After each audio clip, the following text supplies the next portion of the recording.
Kekayaan Jaksa Sandi Handika melonjak drastis usai tangani kasus kopi sianida Jessica Wongso.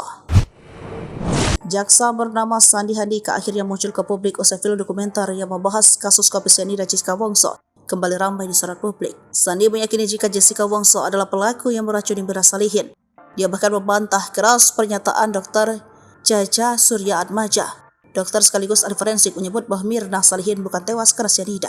Selain kontroversi di persidangan, banyak yang mencari informasi lebih lanjut tentang Sandi Handika, termasuk soal kekayaannya.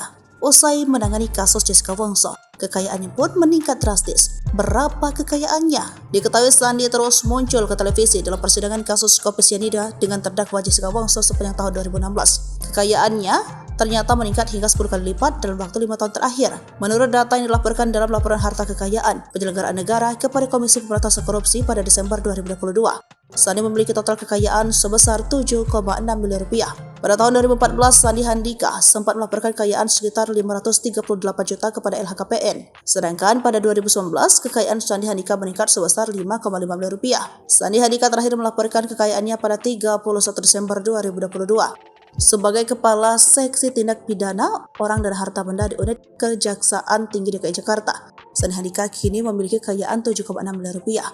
Sandi pun juga sempat menangani kasus-kasus besar seperti perkara pembunuhan berencana Ferdi Sambo CS. Dalam kehidupan pribadinya, Sandi Handika rupanya sudah memiliki pendamping hidup, yakni seorang wanita bernama Riri Ananingdia Wibisono. Riri dikenal pula sebagai finalis Putri Indonesia yang memenangkan gelar Putri Indonesia Favorit Kepulauan Jawa tahun 2015.